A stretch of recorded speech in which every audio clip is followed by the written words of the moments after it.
시편 13편 말씀의 표제를 보시면 다윗의 시다 이렇게 기록되어져 있습니다. 그리고 인도자를 따라 부르는 노래다 이렇게 표현되어져 있지요. 시로 지어져 있지만 노래로 불려졌던 시편이라는 것을 우리는 기억할 필요가 있고요. 우리가 읽었지만 이 시의 가장 큰 특징이 있다면 어느 때까지니까 이 말이 계속 반복되고 있음을 우리는 보게 됩니다. 몇 번이나 반복될까요? 스쳐 지나가기 때문에 자세히 보시면 어느 때까지니까 라는 이 말이 계속 반복되어지고 있는 것을 우리는 보게 되고요. 5절 6절에 가서는 희망과 확신의 말로 이 시편이 끝나고 있음을 우리는 보게 되지요. 탄원시다 이렇게 이야기하는데 자신의 안타까움들, 애통함들을 표현하는 시이지만 결국 막 끝날 때에는 하나님께 희망을 걸고 또 소망하는 그런 말로 끝나고 있는 시편이라는 것을 우리는 보게 됩니다. 시편 13편 1절에서 2절 말씀 읽을 텐데요. 어느 때까지일까 몇 번 나오는지 한번 살펴보시기 바랍니다. 제가 읽어드리겠습니다. 여호와여 어느 때까지니까 나를 영원히 잊으시나이까 주의 얼굴을 나에게서 어느 때까지 숨기시겠나이까 나 영원히 번민하고 종일토록 나 마음에 근심하기를 어느 때까지 하며 내 원수가 나를 치며 자랑하기를 어느 때까지 하리까. 몇 번 나오지요? 4번 나오고 있습니다. 정신 바짝 차리셨는데요. 4번 나오고 있습니다. 이 4번이나 어느 때까지니까 이렇게 반복하고 있는 이유가 무엇일까요? 어느 때까지니까 라고 기도하고 있는 이유가 무엇일까요? 여러분 그렇게 기도한 적 있죠? 어느 때까지니까 어느 때까지니까.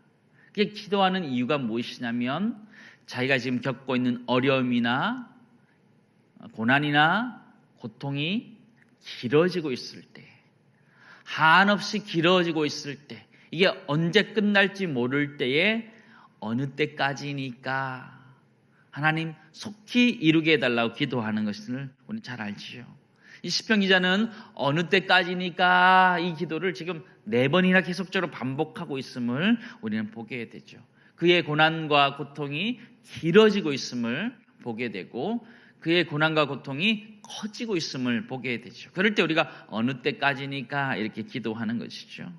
오늘 보면 4가지로 이렇게 표현해 주고 있죠. 4가지가 무엇이냐면 첫 번째는 하나님께서 자신을 잊어버린 것 같아서 어느 때까지니까 이렇게 기도하는 거 있고요. 두 번째는 주의 얼굴을 자신에게서 숨기는 것 같을 때, 하나님이 자신의 얼굴을, 은혜를 주신 그 얼굴을 나에게서 가리는 것 같을 때 어느 때까지니까 그렇게 시편 기자는 기도하고 있고요. 세 번째는 자신이 번민하고 근심하는 것 때문에 그는 그렇게 기도하고 있고요. 네 번째는 원수가 자랑하는 꼴을 못 보니까 참 마음이 아파서 어느 때까지니까 이렇게 기도하는 모습을 보여주고 있는데요.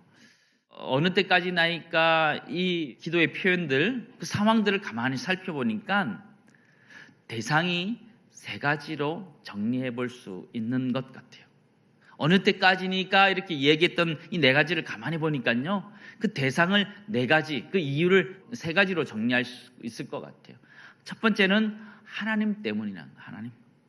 아무 응답 없어 보이는 하나님 때문에 어느 때까지니까 이렇게 기도하고 있는 시편 기자의 모습을 보여주고요. 또 하나는 자기 자신 때문에 기도하는 거예요.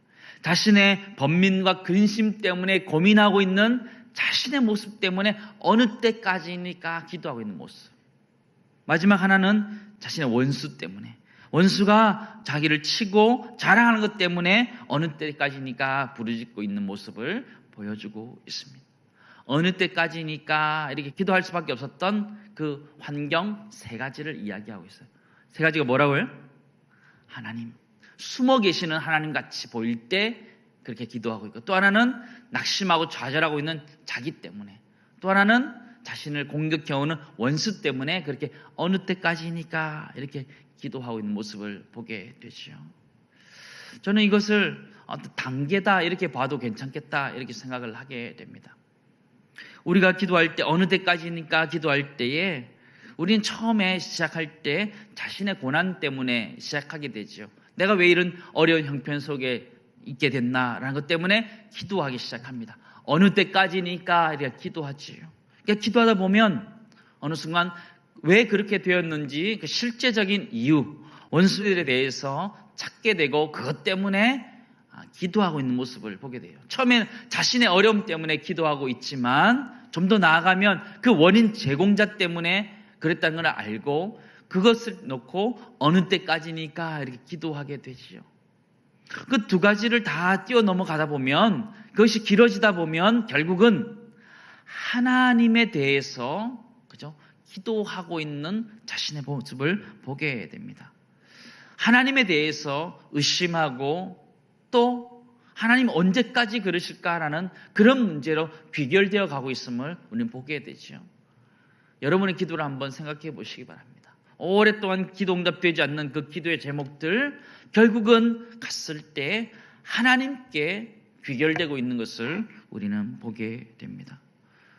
결국 우리가 부르짖어야 할 대상이 하나님이고 하나님과 승부를 보아야 됨을 우리는 알게 됩니다. 이 아침 우리 기도할 때 어느 때까지니까 이 말을 가지고 기도했으면 좋겠어요.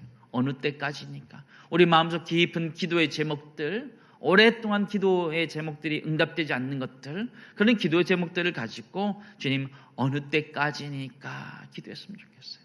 시편 기자가 자신의 답답하고 어려울 때, 힘들 때 그는 어느 때까지니까 그렇게 부르짖었던 것처럼 우리 마음을 주님 앞에 토해낼 수 있는 이 아침 되기를 간절히 소망합니다. 그래서 첫 번째 우리 이렇게 기도했으면 좋겠어요. 하나님께 어느 때까지니까 이렇게 부르짖으면서 우리 자신의 고난과 아픔에 이렇게 마침표를 찍을 수 있는, 종지부를 찍을 수 있는 그 은혜를 달라고 기도하는 이 아침 되기를 간절히 소망합니다.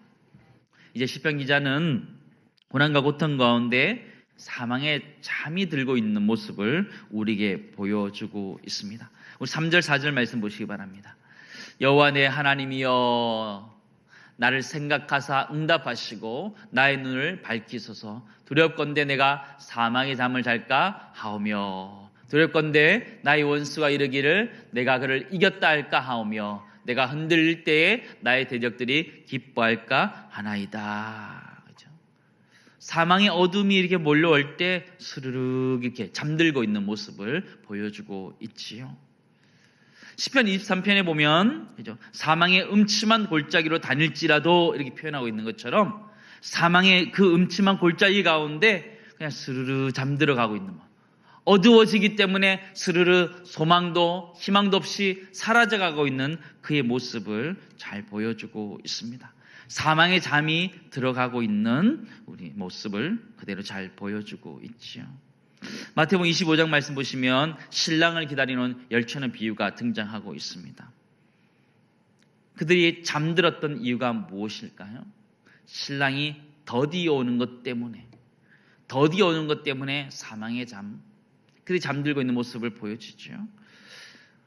이 시편 기자의 모습과 똑같다는 거예요. 하나님의 응답이 더뎌지기 때문에 사망의 잠이 들까봐 두려워하고 있는 그 모습을 우리에게 잘 보여주고 있습니다. 근데 그 모습이 우리의 모습과 다르지 않아요. 하나님 응답이 늦어지고 있을 때 내 마음에 점점 사망의 잠이 드는 것처럼 내 마음에 어둠이 찾아오고 좌절감이 찾아오고 낙심함이 찾아오는 것을 우리가 보게 되지요. 하나님 우리가 이렇게 낙심하고 좌절할 때 우리를 깨워달라고 기도하는 이 아침 되기를 간절히 소망합니다.